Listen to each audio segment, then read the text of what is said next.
Hi guys, it's the 26th of July. It is 10:27 in the evening. Nada's right here saying, "Let me out, let me out." Hey boo boo. And Speedo's right here. I'm very excited. Originally I was supposed to go do my laundry for the chins next weekend, but we're gonna go do it tomorrow. So I'm gonna be up at 7 o'clock doing my boo-boo's laundry at 8:15. They open at 8:30 actually, but the owner that runs the place is usually there at 8:15 in the morning to turn on everything, set everything up, but he lets me go in anyway. So I get an early start. There's only one large machine. The rest is all mediums and then a lot of smalls, and I need the large one only. Because that's the only one that will fit the bed wet sheets and be able to do it all in one load. Otherwise, I'd have to break it into two machines. It would cost me $8 instead of $5.50. And of course, the more machines I use, the more chaotic it gets. But that's not why I'm so excited. Because originally, I planned it so that when I do the chins laundry this month, I would be going to get the last add-on unit. So the chins are missing one final unit right here. So that's the one I'm going to go get tomorrow. So then their cage will look like this. But it's going to be on 3 levels. After I've come home with the cage, I'll build it. First I'm going to assemble all their bed wet sheets that I've washed and dried. I'll put them all together, tuck them all in, fold them, and fill that slot, which is completely empty, all the way to the back. Then I'll build the cage, clean the cage, and then let them back in. I'll probably take them out when I clean the cage, and I'll do a full wipe down as well while I'm at it. The other thing is, after that, and then I also have to take out a lot of, well, actually, no, I probably won't take these out yet because I don't have the pan, but I will eventually have to take out this one and some of the ledges and move them up a bit because that's sitting right where it's sitting right where these pans are supposed to be connected to. Like there's a wire grid. So of course, because I don't have one, that's why I put them on an angle there. I thought it looked cute. But as you can see right there, there's supposed to be one right where that thick area is. I don't know if you can see the hole from here, but there's a couple right there. But when I come home, I'll get that all done, and then I'll probably look at the finances, and I just might be able to get the pans. I'm working, well, I have 3 paychecks this month, so I might be able to do it earlier. Originally, I was going to wait till September, just because I wanted to make sure I saved it all up first, but we'll see. Because I managed to save up some this month as well, so I'm not using just August. I've already saved up some, and I don't know. Overall, I don't see I have any other expenses. So I really want to get it done, but I might not. So we'll have to see about that.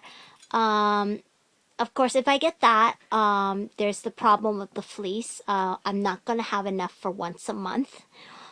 Because instead of using 4 sheets, so 2 bottom pan ones and 2 upper pan ones, I'm now going to be using 3 upper pans and then, 3 bottom pans and then 3 cutouts. I've decided to go with the one that has a wheel. So I'll be buying this unit that you see right here, and it ends right here. So I'm buying the one that has the wheel. I could have bought just this part without the wheel. This would have been a 163. I'm going to buy the 161. There's a couple reasons for that. Because this one has a cutout, right? So I have a bottom pan cutout, bottom pan cutout. I figured if I bought a bottom pan one, which is the one with wheels, and I have a cutout, we might eventually move somewhere down the road, maybe in the next 3-4 years. I figure if my room allows it, I can take this one down and put it here, and then I'll have the wheelbase one. So basically, I am buying in advance, thinking ahead. I might eventually have a double stack and 3 across, and then I'll just open up the walls on them. So then instead of having just one hill, on this side I'll have no wall as well, and I'll have a second hill. That's what I was thinking of doing, because I figure if I buy the cutout, I can't use it for anything else except a cutout, except for an add-on unit, that is. Whereas if I buy one with the wheel, it gives me a little more, creativity. If I need the height, I'll give them the height. If I want to have length, I can give them length. So that's one thing. And then regarding the wheels, originally I really wasn't going to get them a wheel when I first started building this cage. Like, I had plans for this cage from the beginning. I never intended to make it 3 stories high. Okay, 3 shelves high. That was because of a shipping boo-boo that they had. They damaged something and they replaced the cage, and there was nothing wrong with the cage, it's just the box was all wet. So then I suddenly ended up with 1 extra unit, which is why I'm buying 1 more unit. So originally my cage was supposed to end right here, but because they'd let me keep this even though one of the units was damaged, I end up getting an extra unit. So now I have an odd number again. Originally, I only had this one plus this one, and I ordered this one, but then this one was damaged in the mail. The box was all wet, so they let me keep it and sent me a replacement. So now I have an extra one that I want to get because I want it to be leveled. So anyway, I was gonna get them a bigger cage to begin with when I first owned them, versus getting them a wheel and stuff. Because 1, it was expensive to ship, and 2, I just don't really like the idea of them running on a wheel or a saucer. Just because I don't think the activity is very normal for a chin. I mean, it's not a chin's natural behavior to run on a wheel. If you could give them exercise, it should be as natural as possible. Obviously, if you have a big cage, you don't have to let them out as often. I don't really let them out anymore much. They actually don't want to come out. They want to stay in their cage. Sometimes they'll jump right out of the cage, which is fine. I'll put them in the playpen. But even if I set up the playpen, they don't even want to come out. They like it in there. They like the cage better than that. And I think the reason is because their cage is bigger than the playpen. So it's kind of cramped. Their cage, the base of the cage is about the internal space of here, but it doesn't have height, whereas they have all this room. So they actually prefer to stay in their cage, which is fine. I don't make them. I do make them leave the cage to go for a sand bath. That's not an option, but aside from that, so I was looking into getting them a wheel and a flying saucer for Christmas. 2 of them, 2 wheels and 1 saucer was what I was thinking of getting. Just because I have so much wall space, especially once I get the final unit, I'll have a lot of wall space. So I was thinking I'll give them 1 corner for a flying saucer, and then on another level I'll have like 2 wheels. But the breeder was telling me, I don't know where she got this information from, because I've looked online, I really have, but I believe her. So I don't care whether or not I can find this information, but she said that there were incidents where people reported that their heads got squashed behind the wheel. The chin spin, I was going to get the 15-inch chin spins. And the other one is the flying saucer, where if they stop, they can suddenly go flying. So they're running on a thing that looks like a plate, a dish, like a dinner plate, and it's on an angle, and they're running on it. And when they stop, I know about physics. I figured that's what I was worried about, is that when they're stopping, they'll just go flying. And of course, where they're flying is not like out of the cage. So if it was in the middle of like a playpen, I'd be okay with it, I guess. But in this case, the thing that they're going to fly into is the walls of the cage, and that's not fun. I don't think it's fun. And I don't need it. I mean, if I couldn't afford a big enough space for them, like if at my house the space was at a premium and I couldn't give them the space, I might consider the risk of giving it to them. But seeing as they're going to eventually have 3 levels to play with, I'm going to get them more pans in about a month or so. And the pans will only take, I'm going to go with FedEx. I'm going to pay the extra $15 instead of $70. I think it's $85. I'm just going to pay the extra shipping, and I'll have it in like 3 days from the time I order and the time the payment goes through on their end. So at the longest I might have to wait is 5 to 6 days from the day I place the order. So I don't think I really want to go with something that could possibly kill my chins. Or worse, have a vet bill and then they, have permanent injuries. I just don't think it's worth it. But I mean, a lot of people were telling me I should have one. I did think I should have one. I never wanted one. That's the honest truth. I never thought it was, the best thing for them. But, I mean, I figure I have the room. So, hey, if they really want to run on it, fine. But they'll still get a big cage. So they'll have both. opportunity to run in a normal size cage, and also be able to, you know, use the wheel. But now after I've heard from the lady that it's not really safe, and I don't know why the online sites that sell them and the people like to talk about how good it is, there's no mention of any injuries.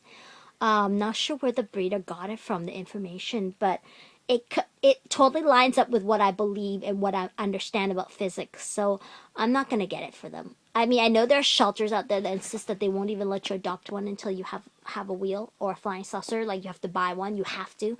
I know that there are breeders out there that insist that you have to buy one in your cage before they'll let you buy their chins. So I was always under the impression that they were safe, because, I mean, why would a breeder insist on it, right? I mean, surely they don't want you to kill their chins. That's why they're insisting that you buy one, is for the health of the chin. But I think it only takes one person to tell me that there's an incident, and I don't see why she would lie to me. I mean, it doesn't benefit her. She's not the one selling it. You know, she's not trying to get my business or anything. She's not selling me anything in exchange for it, right? So she's just trying to prevent an accident, and I'm glad. I'm really glad. The forum that I'm talking about is called Just Chinchillas, JUST, and then Chinchillas. And it's a really good forum. They don't censor anything as far as I'm aware, and you can really freely talk and ask questions and just goof off. I haven't met I can't say I haven't met a grumpy person, because I have met one, but that was just the one person, and maybe they were just having a bad day. I don't know.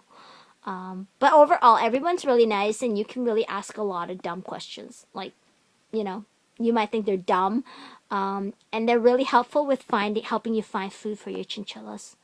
The right kind of food, so, you know, like through a breeder, so you don't have to go to PetSmart and buy their stupid Oxbow, because Oxbow isn't very good for your chinchillas. It's not. Oxbow food really isn't all that great. And I have no regrets, by the way, for those of you that watched my previous videos about the hay. They've been eating so much hay, it is absolutely not funny. But I have a feeling, originally I ordered enough hay so that they would get a small handful, about this much of a handful, like, you know, tight, and then hay cubes. But I noticed that the hay cubes sat there and they ate some of it, but what they really wanted was hay. So I started giving them more and more and more until I got to a point where I know they're not going to finish. So now they're eating about this much, loose handful, so big chunk. So that's about what you see in here right now. Well, actually, yeah. So this is how much they're eating. They ate actually some of it already. But that's how much they're eating in one day, or one night, I should say. So at this rate, I might only have 3 months worth out of 4 bags. So I'm going to eat a bag and a half. Well, I'm not going to eat a bag and a half. My chins are going to eat a bag and a half. But I figured that it's not worth. I mean, I'm paying about $15 a bag. So I used to pay $30 for 4 months. Now it's about $40 for 3 months. So it's not very much. It's just the shipping that's killing you. But you know what? The shipping, I think, was like $20-something, $25. But I figure, you know what? Whatever. If I'm going to buy the hay, I might as well let them eat what they want. I mean, I love my babies. It is expensive, though. I have to say the hay is expensive, especially the way I'm ordering it, which is all at once, you know, a couple months. If I was ordering just one bag every month, it wouldn't be expensive, except then the shipping would be even higher when you calculate it, because I'm paying for shipping when the box could have held more stuff. But overall, I'm happy with the hay, and they're really happy with the hay. There are some mornings where there's nothing but crumbs left. So you can tell that this hay is much, much better than Oxbow. So I highly recommend it, actually. I would say that if you were willing to pay $5 more basically per bag, plus the shipping, which comes out to about maybe $12, it's worth it. Just buy a couple months of supply. It's worth it. It comes out to like $15 a bag plus shipping. Okay, guys?